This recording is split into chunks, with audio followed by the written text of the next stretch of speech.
Okay. Yeah, I think we should start.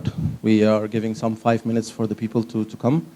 We thought that this session will be full of people, but I think it is full of minds. So this is good to start with. But I know also that maybe we have some spirits around. So be careful. Good afternoon, everybody. Welcome to one of the first working sessions in this Congress. We are so excited about that. My name is Hani Abdul Monem. I am the Youth Program Director in the Central Office of the World Scout Bureau. I will be the moderator of this panel discussion. I hope that you will enjoy this. And welcome also for the online participants, because we are live streamed. So I know that there's a lot of people around the world is watching us now. Before I start, there is some housekeeping announcements. So if you have any mobile phone or something, please switch it off or make it silent. And the questions and answers will be tackled at the end. So if you have any question or answer, you can have an answer, of course. If you have any questions, just leave it at the end. And we are live streamed, so please don't use the live stream on your mobile or on your tab or something, because this will make the internet down. And also don't refresh the website because it might also make the internet down. And be happy and enjoy the session. Now I'd like to introduce the panelists. We have, this is the order of the people intervention. The first is Mr. Antonio Teriaga. He is the Deputy Chief Scout of the Catholic Scouts in Portugal. And we have Mr. Tian Hyong Boon, the Director of Other Resources and Administration in the Asia Pacific Regional Office of the World Scout Bureau. He originally from Malaysia. Mr. Radu Stingh, he is the Deputy Region Director of the World Scout Bureau, and he is also the responsible of educational methods in the European Regional Office, originally from Romania. And last but not least, Mr. Permi. I put two Mr. because he prefers Permi, but also his name is Peter Vanek. He is the Deputy or Vice President of the National Scout Association of the Czech Republic. This session has the name of Is Scouting Including All Spiritual Forms? But actually we are not going to answer this question literally. So at the end of this session we will not have a precise answer. But we might increase the awareness, we might have some thoughts, we might have some increasing of the hotness of the issue, or we might have a lot of solutions that you will come up with. Also, we will not going to decide anything, because the Congress is not a decision-making body. But you might decide in your mind some decisions. Also, we are not going to promote any idea or any religion or any spiritual practices. This is just also for raising awareness and trying to find some solutions. The two keywords that we have here is spirituality and inclusion. So in the beginning, before I start giving the microphone to our panelists, I will talk a little bit about spirituality and inclusion.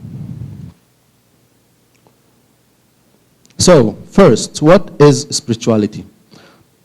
As may you always or all try to find what is spirituality, and myself I tried several times to define and to find a concrete definition of what is spirituality. I didn't find any. If you go even to Wikipedia, you will find that there is no one single precise definition for spirituality. But we have here some definition from our guideline for spirituality and interreligious development or religious development, which says we can identify some basic approaches to understanding spirituality within Scouting and the wider community. And this with religion as spiritual, spirituality as development of the individual in a religious context, spirituality as existential development, spirituality as the search for meaning of things and experiences within oneself.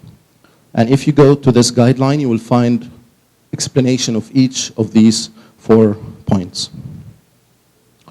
Also, spiritual dimension or spirituality is part of our purpose.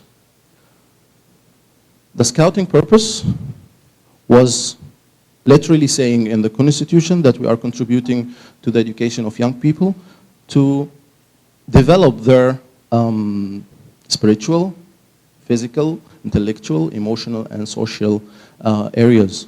Because the human body or the human being consists of body, intelligence, emotions, social nature, and soul or spirit, and that's bring us to the spiritual dimension. So part of our youth program is the spiritual development.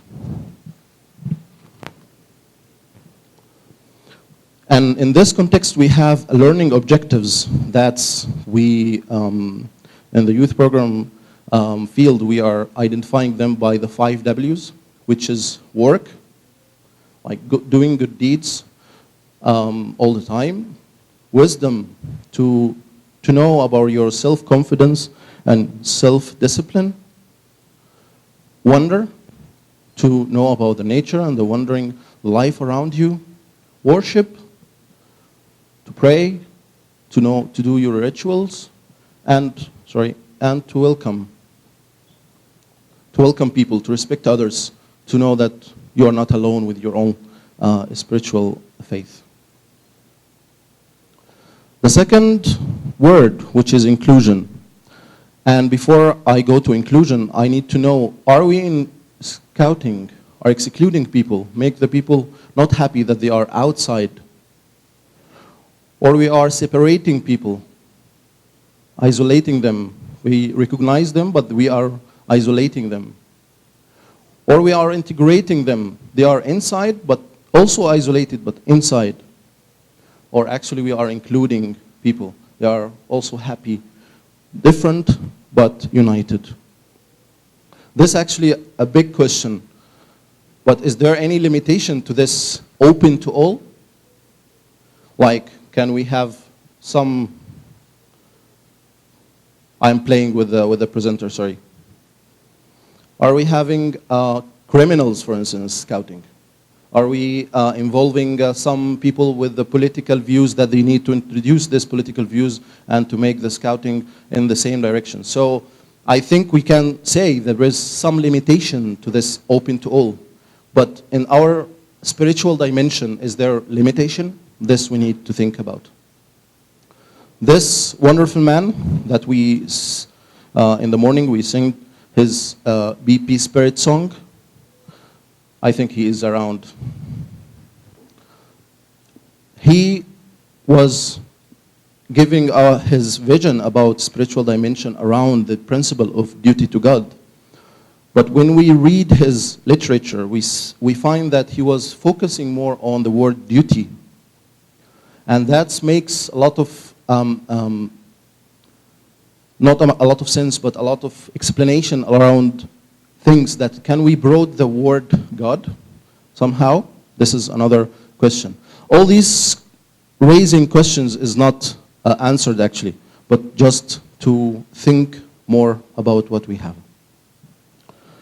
Before I give the microphone to our friends, I would like to show you one video.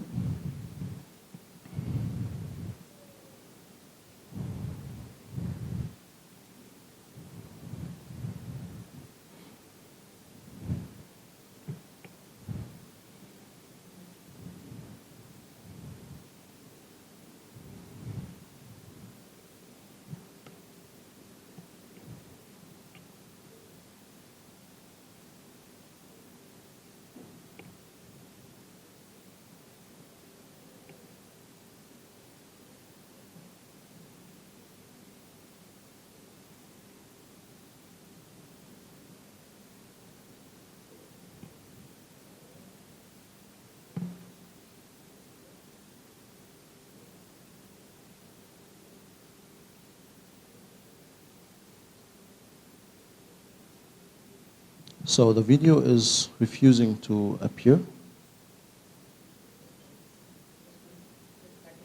I'm clicking actually.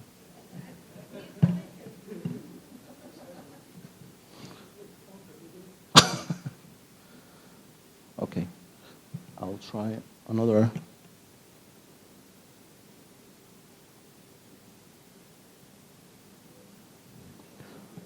Do you think the online participants is laughing now?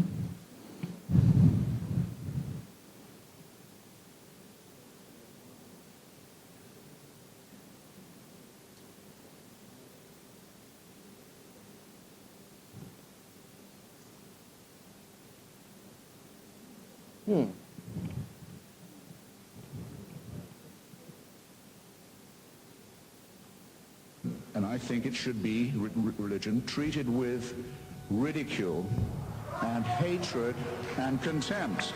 And I claim that right. Not only do I have a perfect right to insult your religion, I have a right to insult you personally.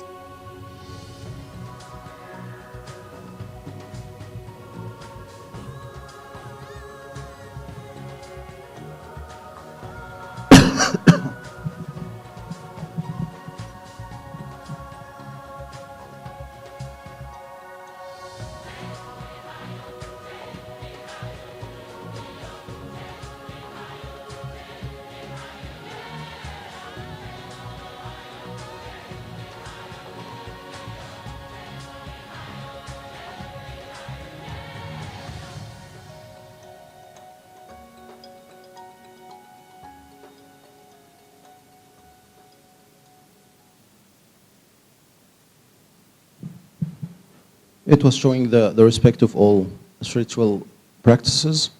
And now I would like to give the microphone to my friend Antonio to continue the presentation. Hello, good afternoon. I want to thank you for the invitation and apologize for my performance because I'm a bit affected by jet lag. I'm really sleepy. I'll try to do my best.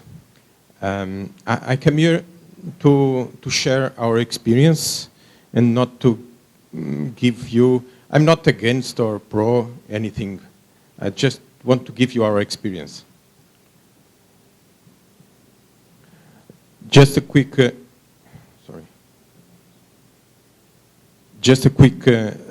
picture of my association. It's important to understand what I will talk next.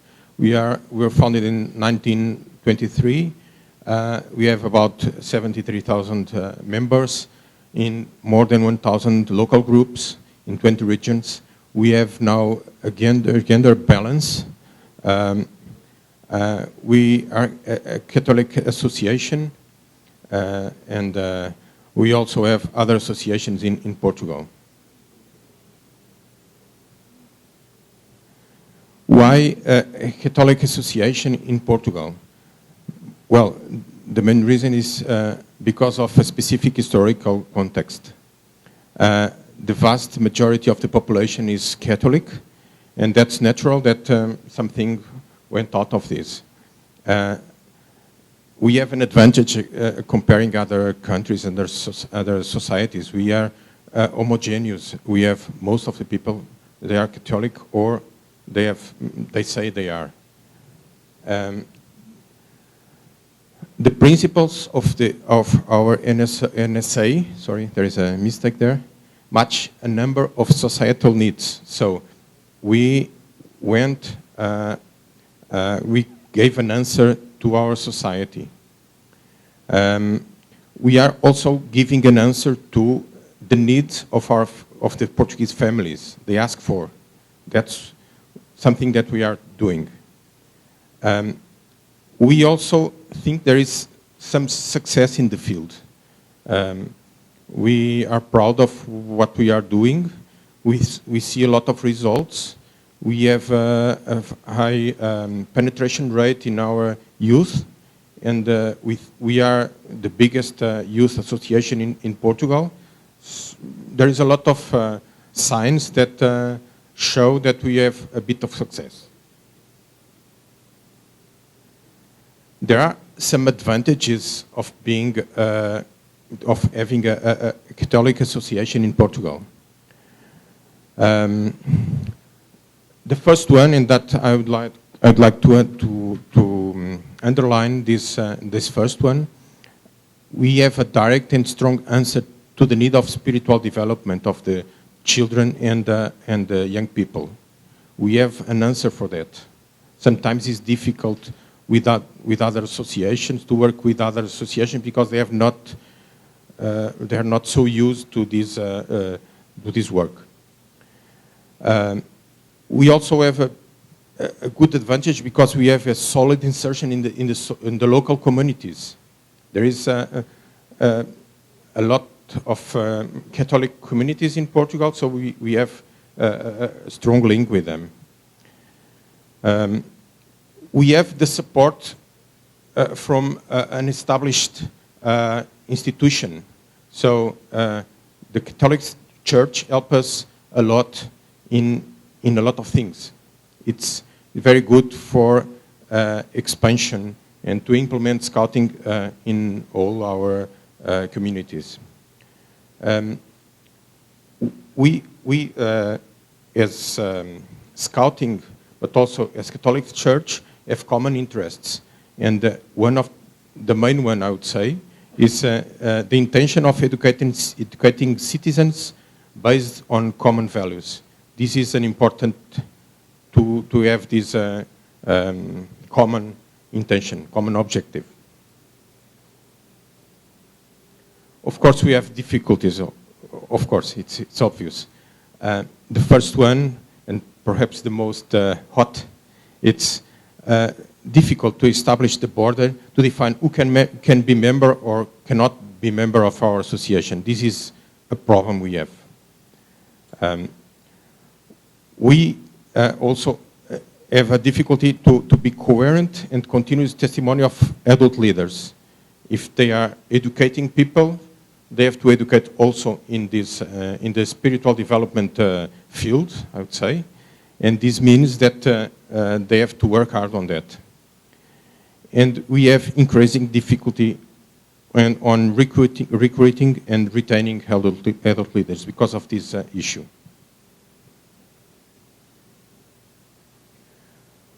How do we do this? We have a youth program strongly connected to faith. This is something that it's difficult to explain, but if you, we have translated our booklet about youth program. If you want, we can send you a PDF. We have translated to English. You can see there that we have, it's something that is everywhere. We use intensively symbolic framework. I put some drawings here just to show that we are using, try to use attractive drawings and symbols for the kids, for the young people. We use role models. This means individuals or people that we point out as a model to follow. We use a transversal approach to faith. I told in the first, it's connected with the first point. Well, it is not religious education. Don't think we are giving classes about religion in our meetings, in our activities. Spirituality has its own importance, but it's not more important than the other fields that we are working. So we have space enough for spirituality, but we have space enough for all the other things we are doing. I would say in summary that spirituality is an inspiring element for our activities. Now, the most difficult question. How open is a Catholic association? We'd say that we separate between children and young people and adults. Children and young people, of course, we are open to all Catholics, it's obvious, but we are also open to those who want to explore this path, okay? So we don't ask them, in general, there are exceptions, of course, it's a big association, there is you can imagine there is problems and different opinions, but in general, in average, I would say that is our position. But we are not so open regarding adults because we need them to give an example of spirituality. And so we are more exigent on that. We have a great respect regarding other cultures and other religions. I can give you an example. Last year, we made a conference cycle, 6 conferences, I think, in our headquarters. A room like this, we have an auditorium like this. It was not enough for so much people. Each time, each session was a different religion with people from other communities, from other religions, explaining how it works, what are principles, what are their values. And it was so popular in our association that the room was not enough for so much people. So we really try to promote this. And finally, I promise not to take much time. Is faith-based association make sense or not? I have not a final opinion, but if it works, it should be preserved. Okay, this is my opinion, my personal opinion. We know that it does not apply to all societies and in all contexts. We have our task is very simple because Portugal has more or less only one religion. Sorry. We know that there are other countries that the problem is much more complex. We are sure that it helps to promote Scouting in a powerful way. It's our experience. It also, in the end of the day, it assures that we promote the spiritual development. We are also sure about that. And also, it is a way to deliver scouting to much more young people. This is very important. I'm sure if we were not a Catholic association, we could not reach so much young people as we are reaching now. So this is my contribution for this session. Thank you very much. If you want to make some questions, I will. Thank you, Antonio. I would like to apologize to Antonio and also to you that I didn't raise the question that I should actually raise it to Antonio. But apparently, you know now the question because Antonio is coming from one faith organization, and the question was about how this include others and how the symbolic framework is working in the youth program in their association. Now I would like to invite Tian. Tian from Malaysia, so the country and the association is multi-faith country, and Tian will also give us some highlights about the Buddhism as a faith. So this is around his question. Please, Tian. Thank you very much.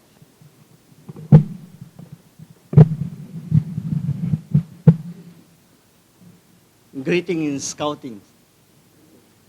Peace be with you all.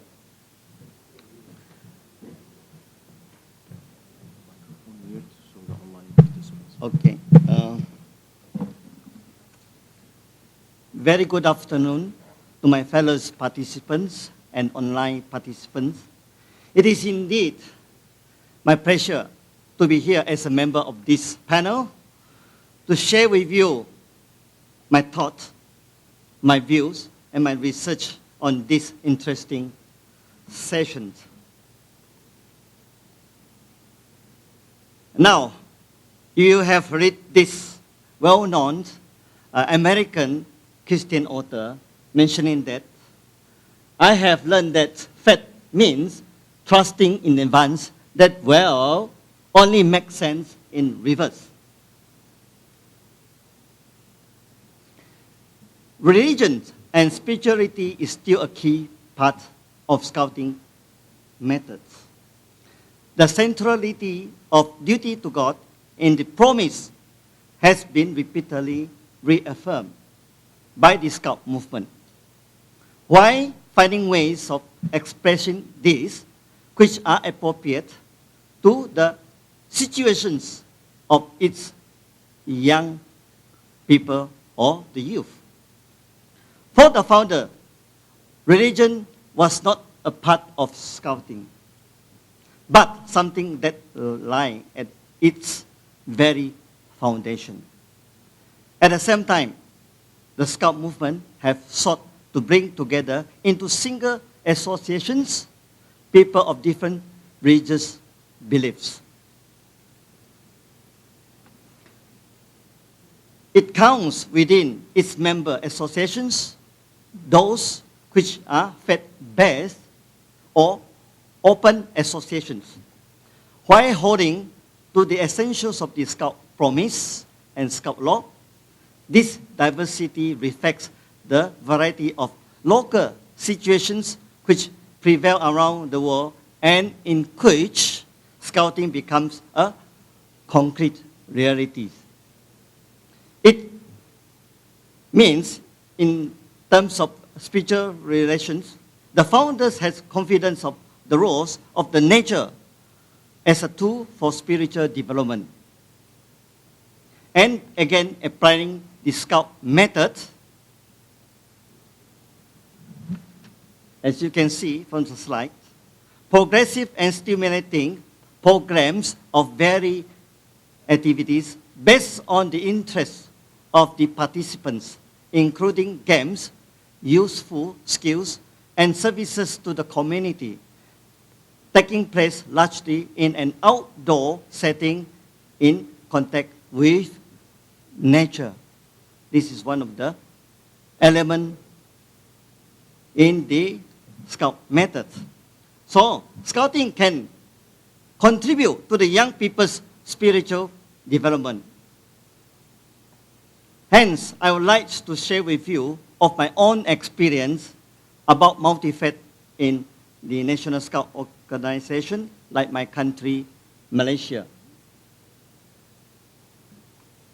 This is the overview to know where is Malaysia, okay? And you can see where is Hong Kong as well. For those who are first time, the green part is the Malaysia, and the arrow they show where I'm coming from the state of Borneo. Malaysia is a very rich in traditions with multi-culture, faiths, and beliefs. So you can find the major world religions in Malaysia.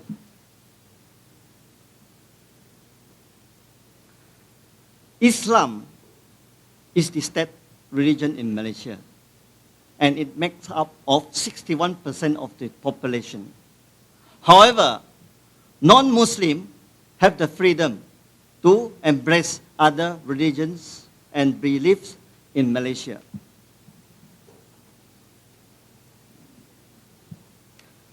The large Malaysian Chinese, like me, practice a mix of belief and religions. We influence from traditional Chinese religion, such as Buddhism, Taoism, Confucianism. Hinduism is also practiced in Malaysia by the Malaysian Indians. Christianity has established itself in the community as well, and it is not considered as a special ethnic groups. However, you can find most of them, the Christianity, in my states, as I mentioned to you earlier, the eastern part of the Malaysia, in the Borneo site, which consists of Sarawak and Sabah, and the Labuan territories. It is not tied to any specific ethnic group, as I mentioned, but other religions such as Baha'i, if you know about that, and Sikhism, and also can be found in Malaysia. How multi-faith is being practiced in Scouting among the groups in Malaysia? Scout groups are mostly school-based in Malaysia, I would say. now we are encouraged to have more groups in the community as well. And this consists of the madrasa, we call it the Muslim school, which is also a community-based before, but now it's also become a public school, madrasa. And we have the Christian schools, we have the Buddhist societies, scout group, we have the public and private schools, scout groups, we have churches, and we have temples. We have the scout groups. Therefore, these scout groups, either single faith or multi-faith in Malaysia, and there are other multiracial, multicultural in nature. I would like to share with you my experience as a scout, as a Buddhist in a multi-faith scout group. My family members are mostly Buddhist and Taoist. However, when I was young, joined as a Cub Scout, I joined the Salvation Army, which is a different faith. And they accept me as a Buddhist. As one believes, the word God, as it is in the Scout Promise, can be interpreted in a number of ways, depending on the one's spiritual belief and the acceptance of one in the Scout group. As I mentioned before, I was in the Salvation Army as a Buddhist, but the Salvation Army is a different faith. But they accepted me because the Scout leaders understand. Later, I went to the public school. The Scouts were from different religions and faiths. I make my Scout promise to do my duty to God during the investiture ceremony. And during the ceremony, there are Christians, there are Buddhists, there are Taoists, there are a few of them also Muslim, and some of them also believe in deity. Now, if you see the word Scouts on, my Scout leaders, he's a Christian.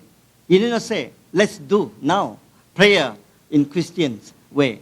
No, he will say, let's do Scouts on, which I think many Scout groups in Asia still using this term, Scout on. So this was being used during running the Scout meeting in my Scout group. Our Scout group also anticipated in religious celebration. Even the Scouts who are Christians, who help in other faith celebrations. And the non-Christian Scouts were also celebrating Christmas. Now, taking myself as a very good example, as mentioned before, I'm a Buddhist. My wife is a Catholic. My father is a converted Muslim. So in the modern world, what we're having, you can say 3 in 1.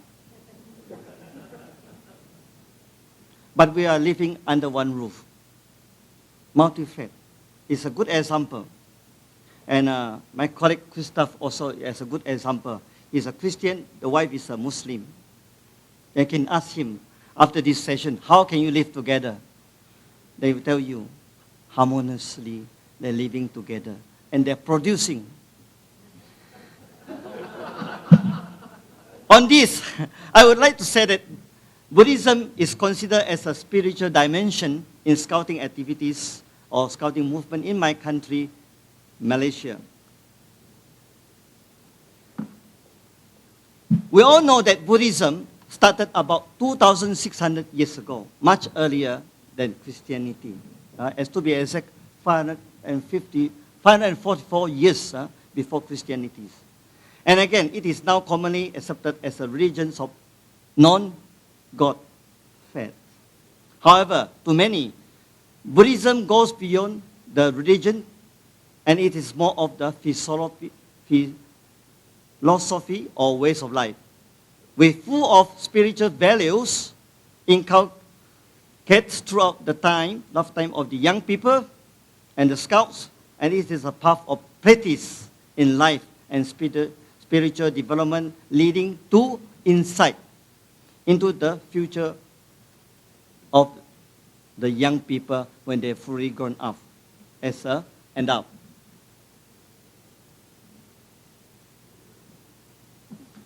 For me, Buddhism has been accepted in the Scout movement and contributes to the spiritual development in the purpose of the Scout movement and development of moral values for the young people to be useful citizens in society. So many Buddhist Scouts now today, you can be found in Thailand, Korea, Sri Lanka, Taiwan, Hong Kong, many.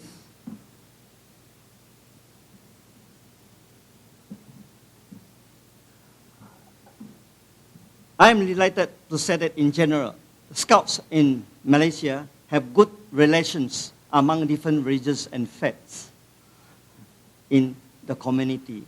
And they are generally open-minded. The word is open-minded. That in Malaysia, festivals like Christmas, Vesak, Deepavali has been declared national holidays along with the Islamic holidays. Various groups have been set up to promote religious understanding among the different groups, with religious harmony and peace seen as a priority by Malaysians in all walks of life. In scouting activities, again, Scouts On is instilled to promote interfaith circle with understanding, respect, harmony, and peace. Scouts are engaged and encouraged in respective religious and faith gathering or celebrations, like cleaning the mosques, churches, temples, visiting ancestor tombs during festive seasons are commonly seen practiced in Malaysia and also in Hong Kong as well. It is considered as ritual, custom, or even traditions in our different communities.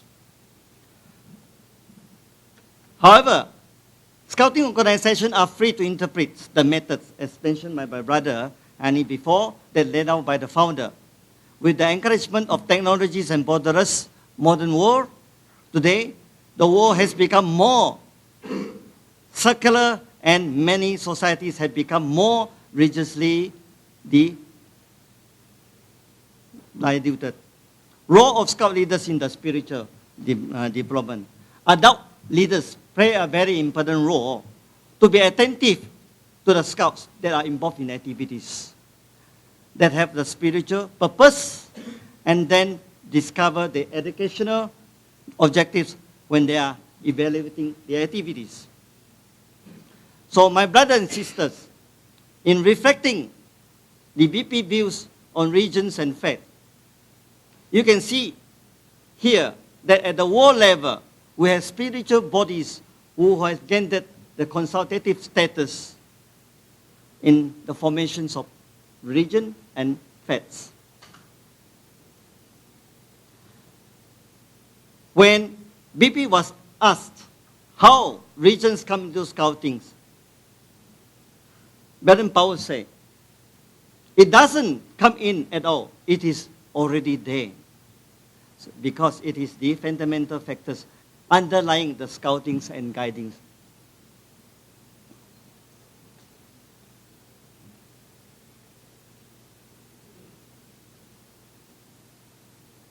Brothers and sisters, Baden Powell's gravestone bears no cross or other religious symbol, but rather, in addition to the scout and guide emblems, it just bears a circle with a dot in the center. A trail sign means going home. I have gone home. Brothers and sisters, with this is a thought for all us. Multi-faiths in national organizations like Malaysia, Buddhism as a non-God faith or religions in scouting related. I would like to invite the next speakers of course, my big brother Radu to talk. Thank you very much. So I think we finish now the part of what we can call the faith part, and now we are going to the next part that I can call it non-faith, but it could be something else. But I need to remind also the people watching us on the live stream that the presentation and the videos already also uploaded on the website, so they can follow us if they don't see the presentation. So Raduna will take us in a journey around the agnostic part, the people who might relate it to some religions but they are not doing rituals, or might be not yet believing in all the things related to their link. So I'll give now the microphone to Radu.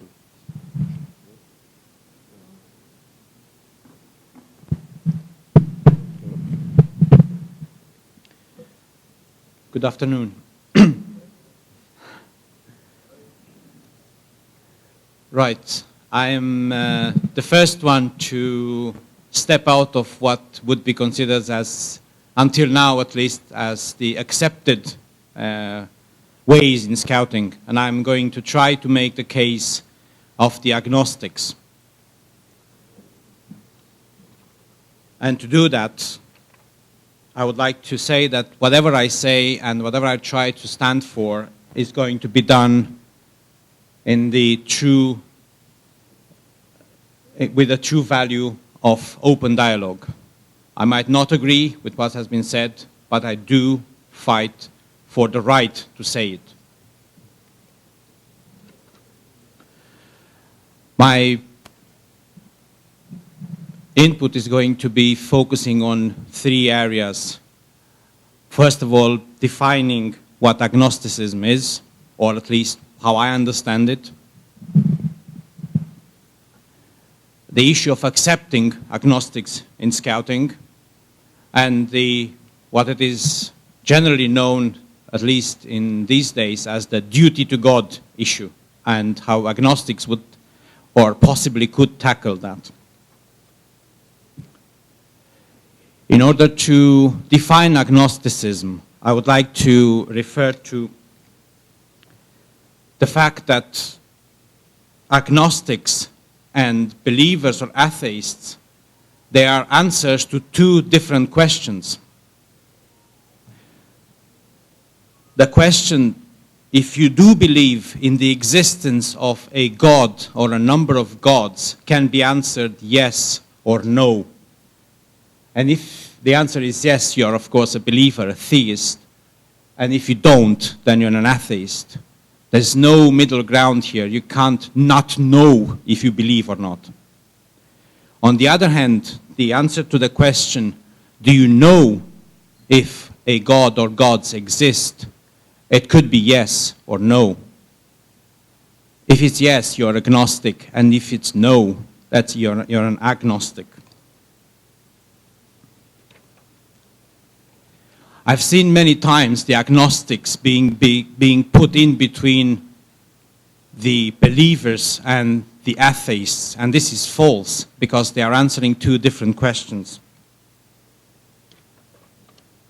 This is what I think it's the right place for agnostics, depending on where they stand in the first question. If they do believe or not in a God, they could be agnostics that they do believe in the existence of God, they just do not know it, or they do not claim to know it, or they do not believe in the existence of God, but again, they do not claim to have any proof of this non-existence. So for me, agnostics is everyone that does not know. He might or she might believe one way or another. So I'm trying, at least for this session, my definition of agnostics is everyone on the left-hand side in the graphic.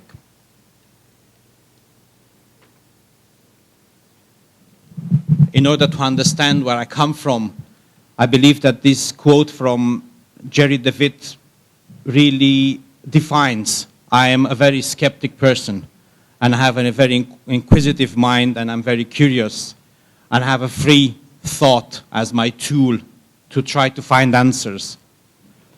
At least until now, I didn't, so I don't know. But I strongly suspect that there is no such thing as a God or gods. I could be proved otherwise, and I could change my mind in the future, but not yet. But what I'm motivated on is humanitarianism and the values that are coming with it.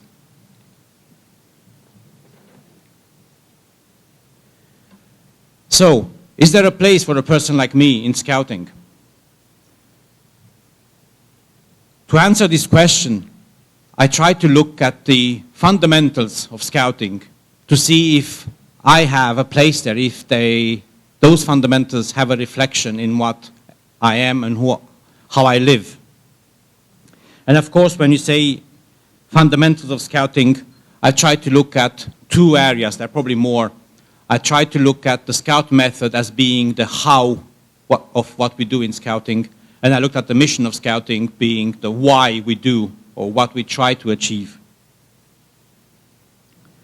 As you all know, the Scout method, as it is accepted relatively widely across the board, is consisting of these 7 elements. Except for the law and promise, which I'm going to tackle in the next slide, I don't see how any of the other 6 would have an issue with someone not knowing if a God exists. Of course, nature will be tackled differently by somebody who believes that that is the result of God's creation, as opposed to somebody who just believes that it is the result of a long period of evolution, and it reflects a very complex system that has laws still to be discovered. But the end result in both cases, within the framework of Scout values, is the same. They will both respect nature as a place of learning and as an essential element of the subsistence of human race.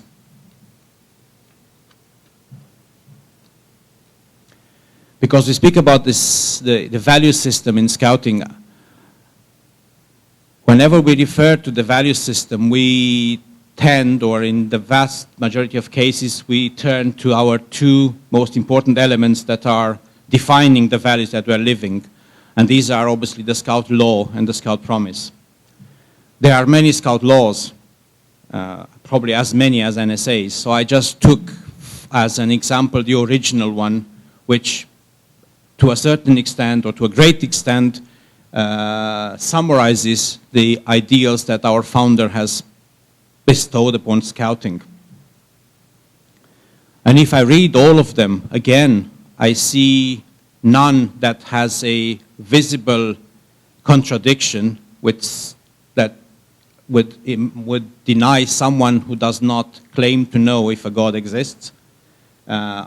I think one can live and be all of these 10, 12, 15 without necessarily knowing about the existence of a God.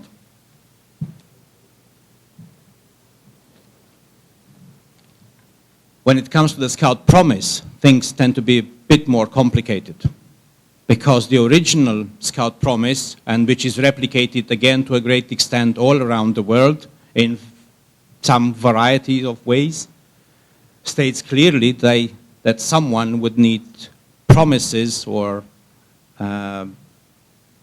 is ready to do her or his duty to, well, the God and the King back 100 and something years ago, and to help others, and so on and so forth. If we take this literally, obviously it is for somebody who either does not believe that a God exists, or believes that if a God exists, that is still yet to be proven.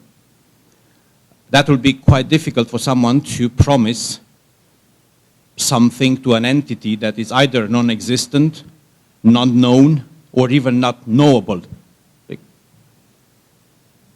The king was a much easier issue to deal with later on.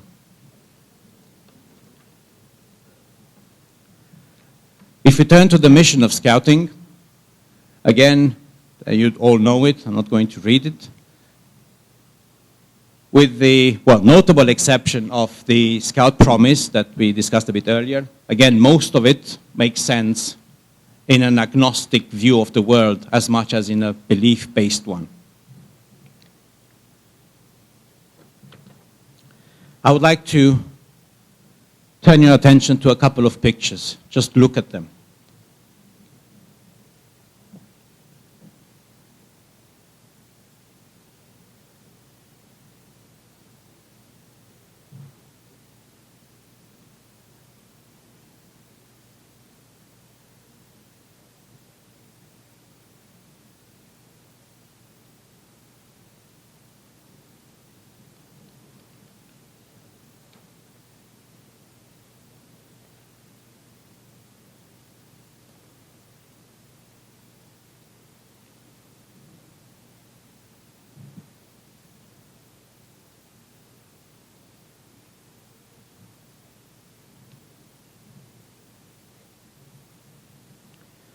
Now, did you feel something?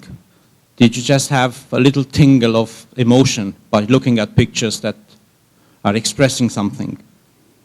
I do, every time, even though I saw them 100 times. Now, if that is the result of an excess of serotonin in my brain, or it's because I have a soul, that I believe this is really an academic question.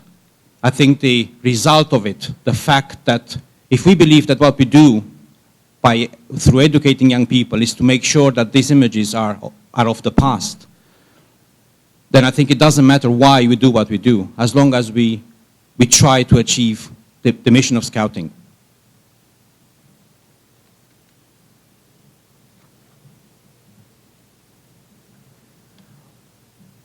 We all agree that Baden-Powell was a great educationalist. Some people would say he was a genius. But all geniuses, women and men, are people of their times. Aristotle believed in the music of the spheres, and Newton believed that he could eventually turn lead into gold by using alchemy.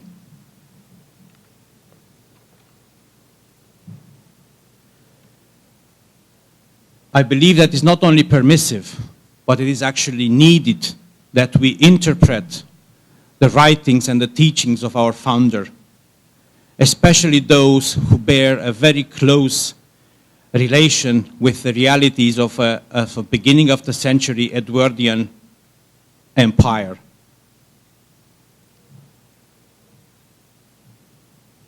Even more established teachings are open to interpretation. I believe that there is no Christian that would still consider these to be taken literally.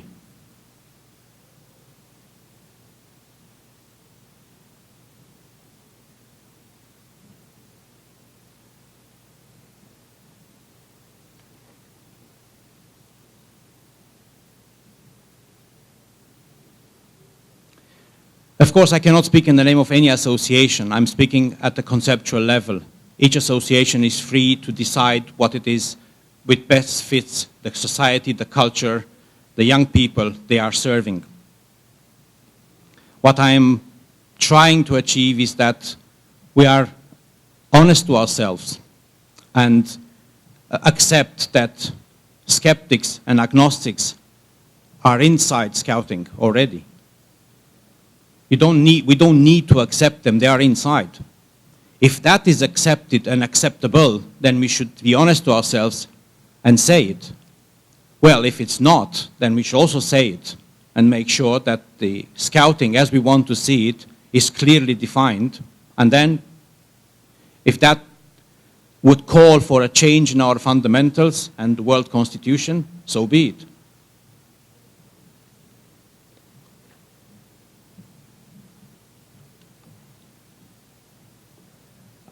I would like to reiterate the fact that I'm making the case for all agnostics. Recently, there has been a lot of discussions about associations willing to open their doors to people who do not claim to believe, to know the truth about a God or another, as long as they are still open or willing to search. So that was, in a way, the way in. I think that's not fair, because people that believe, that have a faith or a religion, they do not search anymore. They already found it. And they live their lives according to some values that they are there. So why should we not agree with somebody who has found a different answer, or found the fact that there is no answer? I find it difficult to believe that we can accept in Scouting someone who believes in the ancient Greek gods, but not somebody who believes that we have no proof yet. In preparation for this session, I've had a lot of questions from many people. One of the most recurrent one was, how can you live or experience spiritual development outside a faith? Well, I think it is possible. I think it's actually even easier to live, to do it outside an established dogma or faith. Because if we accept that spiritual development is a personal quest and a personal experience, then that, as any other personal experience, can, I'm not saying that it should, but it can be experienced outside an established faith. Also, just before this session, a very good friend of mine has sent me a copy of a magazine from the USA related to the atheist mega churches that are taking over in the US. I just wanted to say that I consider this utter stupidity, because if atheism is a religion, then off should be a TV channel. Thank you.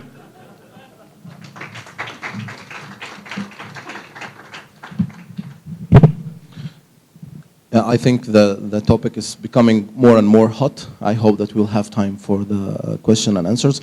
But now we will come to our last panelists.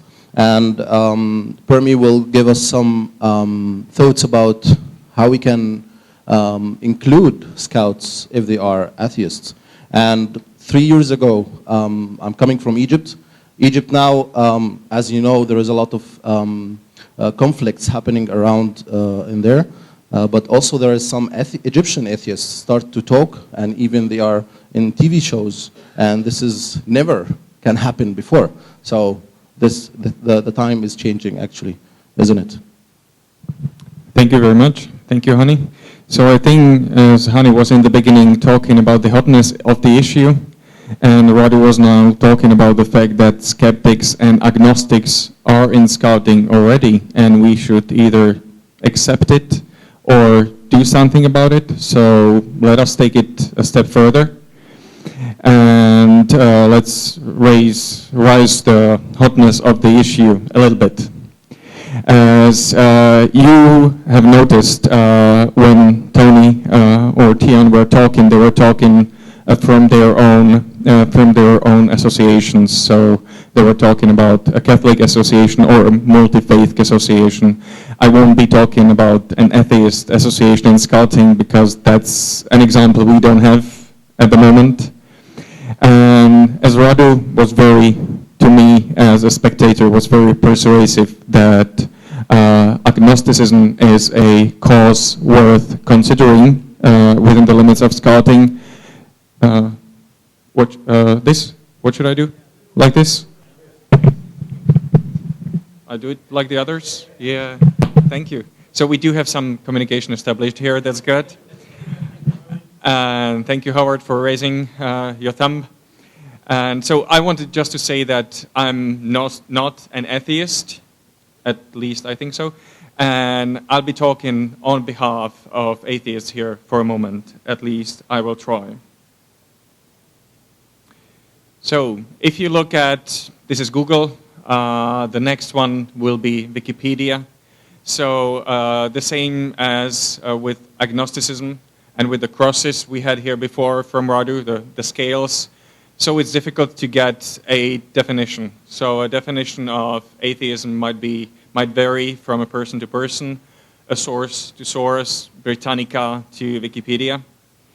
And generally, atheism is a belief, that's funny, is a belief that there is not much above us, that there are no gods with a capital G or with a little g. If we are talking about something in here for the session, so it would be probably the strong and explicit atheism. So from Radu's cross that was here a few minutes ago, it would be the Gnostic atheism. So something where you are very sure that nothing like God or gods exists in this world, and you are living with that, and that's your attitude towards the world. Whereas if you look at this, this is just a small slide about definitions. If you talk about atheism and spirituality and agnosticism and faith and religion and God and gods and belief and non-belief, definitions are very helpful, because without definitions it's difficult to discuss, because each of us would have a different understanding of the topic that we are discussing at the moment. On the other side, definitions, because they vary a lot, they can happen to blur our vision. They can take our thinking or our reasoning, our line of argumentation, to a very specific, to a place where we need to have clear division lines between topics, between areas. And as you have seen in previous presentations, this is not the first one, sometimes it's difficult to draw a line, sometimes it's not possible, and I would argue that sometimes it's not helpful to the cause either. So this will be about Gnostic atheism, but not necessarily in understanding of everybody. So let's pick a definition and build a story around it for the sake of this exercise. So what we have here is what we are as Scouts. So this is what the WSEC Constitution explains when it comes to duty to God. So it's related to spiritual principles, it's related to religion, and accepting of the duties resulting from therefrom. This is what we've got in the WSEC Constitution, and you might know that this has not been there forever. It's been there for dozens of years already, but it's not there since 1907, and it's not something written by Baden-Powell. So it's something that's been put into a constitution that was implemented into a constitution in 1977. So it's been there for quite some time, just to say that. On the other side, there's no discussion about the fact that when BP imagined a young man as a scout, it was a religious person. So there is no discussion about that, and it's been highlighted by other speakers already. So the fact that the duty to God as such had not been present in this wording in the Constitution before does in no way mean that people in Scouting, boys in the beginning in Scouting, were not expected to be religious people. One more thing, the comment there is about exceptions. You might happen to know that already from the 1920s, some associations were granted an exception by the founder himself, that they did not have to have the word God or relation to God in their promise. As Radu said before, there are many aspects of the fundamentals of Scouting that would be okay with agnostics. For me, they would be, from my point of view, they would be okay with atheists as well. But when it comes to promise, that's the place in all over the world, with a few exceptions, where this is the issue for agnostics and atheists as well. And you might happen to know that from 1920s, some 6, 7, somebody would be more precise than me, 8 associations were granted an exception by the founder himself, and they did not have, and some of them until today, do not have an explicit mention of God in their promises. And another thing, the most recent and very valuable book that we've got in WSEC on spiritual dimension, which is the guidelines for religious and for spiritual and religious development. They do not, the whole book does not know the word atheist. So it means atheists or atheism in the context of scouting, if I make a hyperbole of the fact that it's not present in this very knowledgeable and very helpful tool, is not present. So that's what I would argue we are as an organization at the moment. This is what some places, some societies are at the moment. I put atheists more or less, that's not more or less in this world, but more or less atheists, because the definitions, as I said before, they vary a lot. And this is not all taken from one source of data, so if anybody wants to have the sources, you can have that after the discussion, but this is taken from many different sources. Some of them talking about people who don't believe in God, some of them believing that there is no God, some of them presenting themselves to researchers as atheists. So it's not that the numbers can be easily compared to each other, but what I would like to give you as a consideration by this slide is that it's highly probable that societies around us, the societies where we live, do have to some extent people who are very strongly convinced that God or gods do not exist. So in their worldview, and it might go from CIA says, CIA is a good source, I think, for religious information. So CIA says 2.4% of the world population are atheists, which means they talk about themselves as atheists. And then the numbers vary a lot. You can see that do not believe in God, Nigeria 0%, and the UK 39%, and so many other numbers. And on the last line, I put two countries that are both from Europe, and this is from the same source, from the Eurobarometers. That is a research done in Europe every few years on many issues, and this being one of them. So in Malta, 94% of the population say that they believe in God. In the Czech Republic, 16% of them say they believe in God. I put it there for two reasons. First, Czech Republic is the lowest score in Europe, which probably, my guess would be, make it the lowest score in the world as such. But this is just guessing. And second, this is my home country, so I just wanted to highlight it here as well. So this was first what we are as an organization. At the moment, this is what some parts of the societies where we are trying to be active, what they look like. And this is taking it into extreme, what it might come into. You might have noticed, those of you who are who are following world news, that last year an example of a young man, 11-year-old boy from the UK was, and the definitions of that, they vary, either banned from scouting or he was banned from being invested in scouts.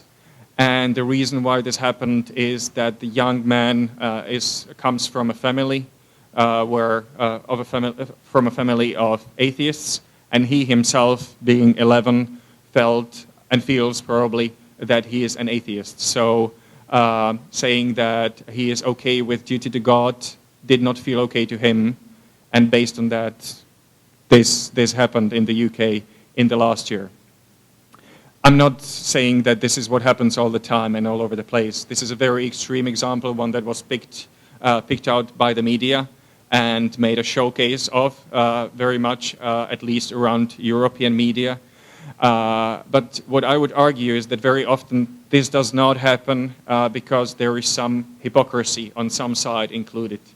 Either it's the children who feel they want to be a part of the group, and for that reason they, even if they feel like this boy, they wouldn't say it aloud because they feel it's just, I can hide this and then I can have all the fun in scouting.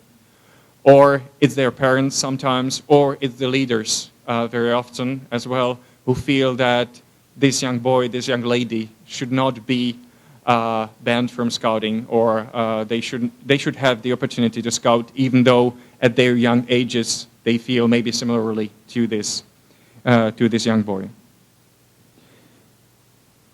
What you might know as well, because it did not make news all over the world, but it definitely made a lot of news in the scout world, is the example of the UK adding a new alternative promise. So that's important. The UK did not change their promise. They added a new alternative promise.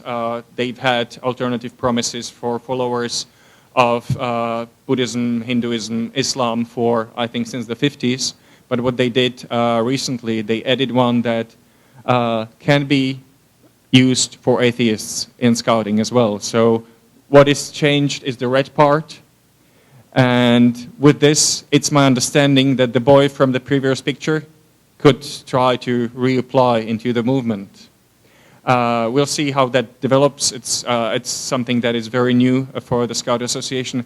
What I would like to highlight is that this has been based on a few years long review within the Scout Association, and this is nothing that was started by the story before. So when the story with this boy was happening, the process of the review of the promise in the Scout Association of the UK had been in process for some time, the same as the process of the review of the whole fundamentals. I'd like to add a comment from His Holiness the Dalai Lama. You just have a moment to read it, please.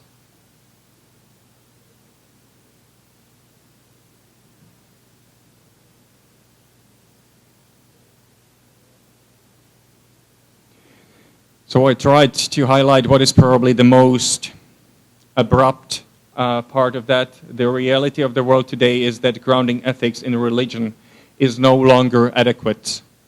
First, the context of this.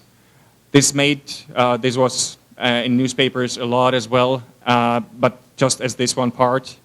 And this is not the whole story. What the context of the book that it's taken from, Beyond Religion, what it is saying that years ago and centuries ago, we lived in our nice communities where everybody was the same culture and the same religion, whereas today the society is so varied and cultures are different and religions are different that it might be difficult for a society to unite beyond values that are based on separate religions or separate faiths. So by this, he is not arguing in favor of forgetting the religions, but he's arguing in favor of having something added that is not based on the religions themselves. By the way, based on some definitions, Dalai Lama, even though I would say that we would mostly recognize him as a spiritual leader, he might be called an atheist as well, because he's a Buddhist and they don't have any gods. So that's just a small a play on word and a paradox in itself.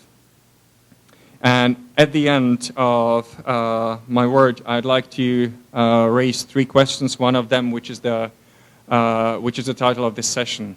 Is scouting including spiritual forms? And as Hani said in the beginning, we are not answering anything in here, so I'll try to answer in here a bit from my perspective. It depends whether we see that there is spiritual development possible for atheists. And again, this would be, we could have dozens of slides here about spiritual development. Some of them would go well together with atheists' worldview, some of them wouldn't. So based on where you stand on that, if atheism does have a spiritual dimension, then I would say that scouting is not including or spiritual forms at present. Do we fail some children? Do we exclude some children? Here my answer is clear. I think for me it's yes. We do exclude some children. We do fail them. We might fail their expectations, their family's expectations. But the last question is probably more important than the one before, whether we fail them for a good reason. Whether it's a good cause, because at the moment we might fail a small percentage of kids based on on our own decision that duty to God is a founding principle of Scouting. And it's a question that I'm not going to answer here. It's something that I think we should be thinking about when we think about the future of Scouting, because this Congress is not about what we've done over the past 100 plus years, but it's about what we're going to do over the next 100 plus years. So this question for me is one that I think we should be focusing on when we deal with the issue of duty to God in Scouting. And to finish on a positive note, at least from my perspective. So this is a quote from one of the working materials of the WSEC Duty to God task force. That is old. It's very recent. It's very recent.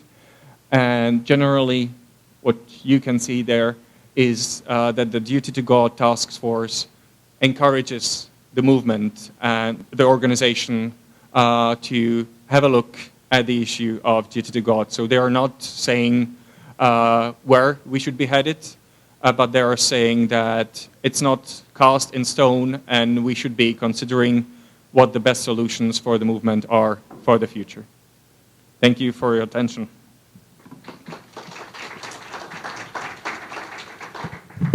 We had another video, but I think the time is more important if there is any comment or answers or questions.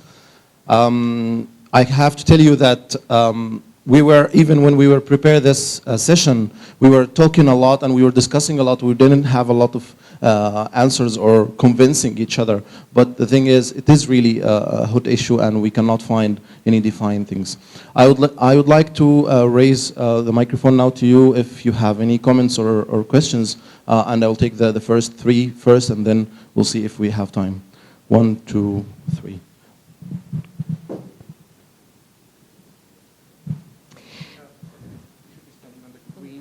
Okay, the green.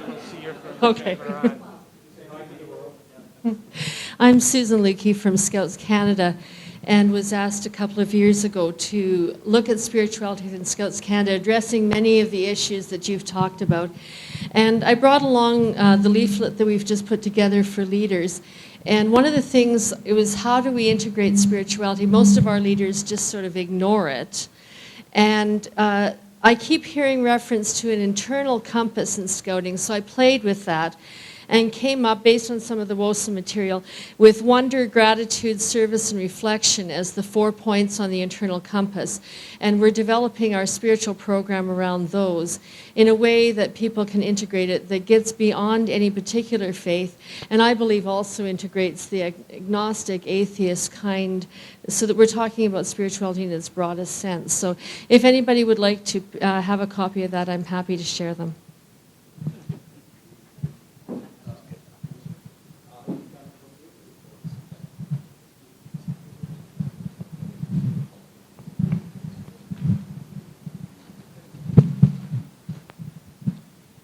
Hello, I'm Jerome from Les Scouts, which is one of the Belgian association.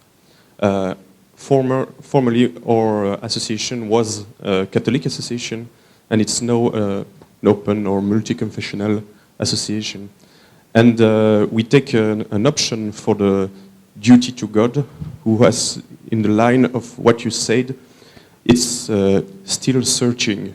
The duty to God principle is, we call it spiritual principle, and we say it's still church searching. But it's also true for the religious people. So atheists or agnostics should be still searching, but religious people too. So searching in their religion or searching by sharing with other religions. So I think it's a quite good way for the duty to God principle. Dr. Dominique, or Mr. Dominique? Mr., sorry. For me, he's a doctor. I would like to make a personal testimony because, in fact, I was a member of the French delegation at the World Scout Conference in Montreal in 1997. And there was a lot of discussion at this conference because for the first time, 1977, for the first time, we had to decide what was duty to God. Okay? Before that, it was not clearly defined. And Baden-Powell, is what said, has accepted what was called the alternative promise. That means in some associations in Europe, in France, Spain, Belgium, they have an alternative promise. Young people can choose to do their promise, to promise to do their duty to God or not. And that was accepted by Baden-Powell. It's only in 1977 that it was decided that it was no longer acceptable. So we have to ask the question, why? And I was a member of a Catholic association at this time, this conference, and we fight against this definition. Because for us to define a duty to God in this way was not in our religious culture. God was not a question of duty, it was a question of love. And I discussed with Buddhist scouts at this time and after, and they said to me, we are against this definition because for us Buddhists, we are doing our duty to karma, but not to God. So it is a very Western definition of God, or I will say monotheist definition of God. It is not fitting with all the different culture. And why it was decided at this time? I suspect because it was the time of the war, the Cold War. And it was very important for scouting to make a difference between scouting in the so-called free world and other youth organizations existing in Central and Eastern Europe. At this time in Central and Eastern Europe, there was a big scout organization. You know that? It was called the ZHP, the Polish Scout Association. They were under the communist regime, but they were accepting all the scout method except duty to God. And I suspect that it was very important for the leaders of the scout movement at this time to make a difference and to prevent the acceptance of ZHP without World Scouting. ZHP was an association of 3 million members at this time. Okay? So I suspect that. And I think that during all my career in scouting, I was against this definition of duty to God. Why? Because it is exclusive. And I think that scouting must be inclusive. Why forbid young people to enter in scouting? Because he is not sharing a belief. He has to progress. He has to make a research within scouting. Scouting is an educational movement.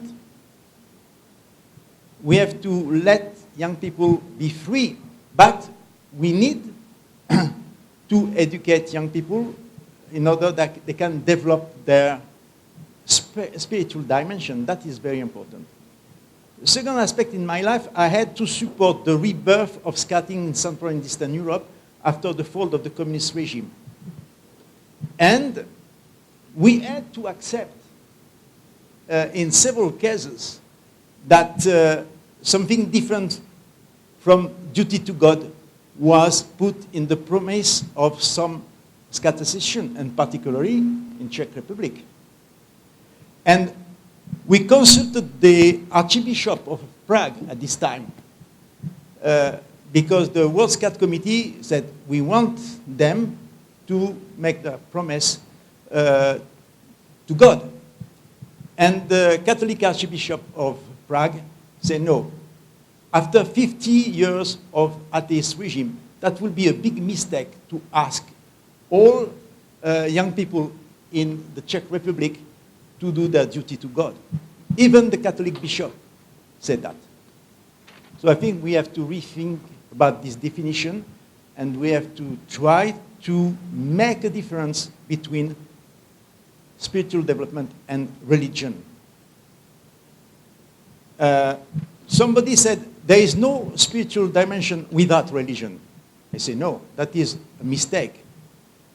We can say today, and in the past as well, that many religious people didn't have any spiritual dimension. The history showed that to us. The Crusades, for example, but many other events in the history. And so if religious people have no spiritual dimension, that proves that maybe atheist people could have a spiritual dimension. Okay? So let us speak about that. Thank you very much. I think we are 1 minute late now. I'll just need to also recognize that there are some interventions from the online participants. Someone says, is scouting a spiritual in itself? And another one, are there any more common things and values that may help us to do our multi-faith work in scouting? I think they need to have a big answer.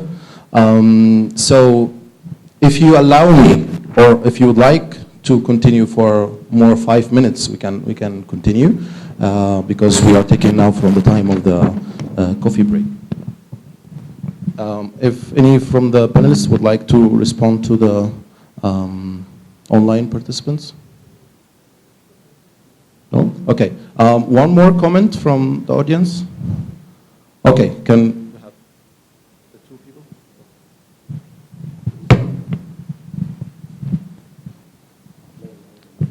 Thank you. First, I would like to say a big thanks to the first World Scout Education Conference to have the strength and the ability and the courage to do this presentation. And I want to thank all the panelists for their excellent presentations. But we need now to see this issue in a different appreciation. First of all, we need to understand that in Scouting we have postules and values. And values are defined in the Scout law. Postules are in the Scout oath. Now, what differentiates Scouting from other humanitarian in belief or values organizations is that in the mind of Baden-Powell, and this can be seen in most of his work, his values derive from the postules. So this is the principle, I believe, in my opinion, that the values we have in the law are not humanitarian values that we have selected from radical thought, philosophy, history, and civilizations. But they derive from the postules we have. And the word duty, I think, as coming from the soul of the person, as something that is not opposed outside but inside, is the word that connects everything. So, in my opinion, it's very difficult to achieve in Scouting, to have in Scouting, adults that are not believers, not practicing a religion, but not believers. Now, coming back to the children, yes, a child does not have the maturity, and I'm a professor of pediatrics and I can tell that, does not have the maturity to understand these spiritual conditions. So he is mostly imposed by his family or his surrounding. So we need to have tolerance until a person comes up to the age of 18 years old, that most of all, we believe today in science, he is mature enough to make decisions on this issue. So probably we need to see these children, mostly the agnostic children, okay, approaching Scouting. But when you come up to the decision of being 18 years old, mature adult, and you want to be that part of the Scout method that the adult plays, okay, there I think you need a commitment. And I don't think you need a commitment to a religion, but to a belief, a spiritual belief. And this tells that the spiritual belief is coming from the postural principles, and for these postural principles, God is mentioned clearly. Thank you. Thank you. Mister, please. Last intervention.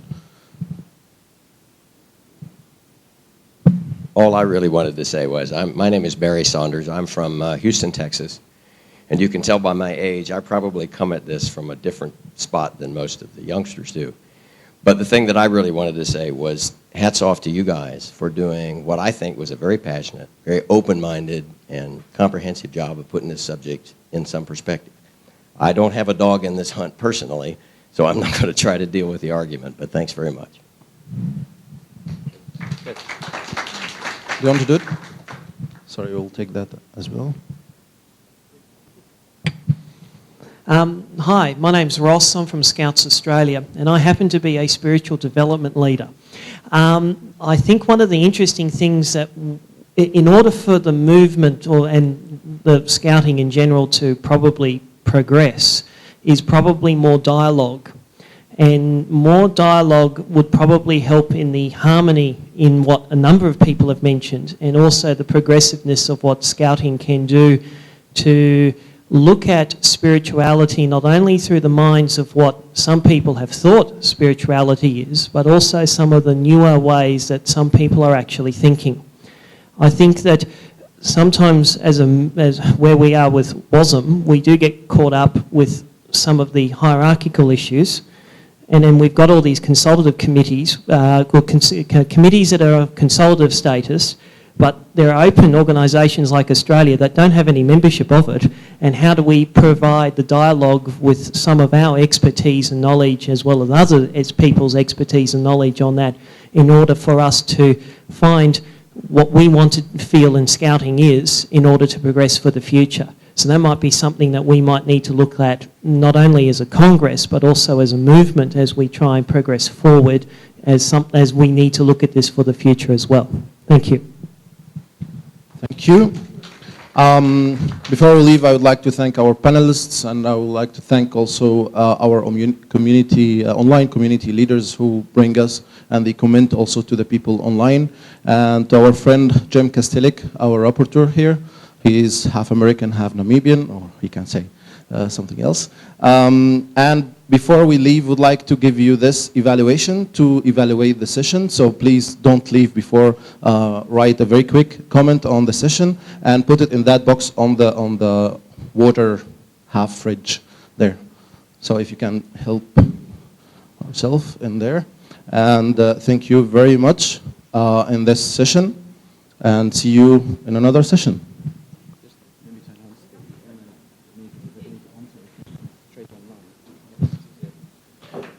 And we will answer the questions for the online questions directly online for them. Yeah, thank you.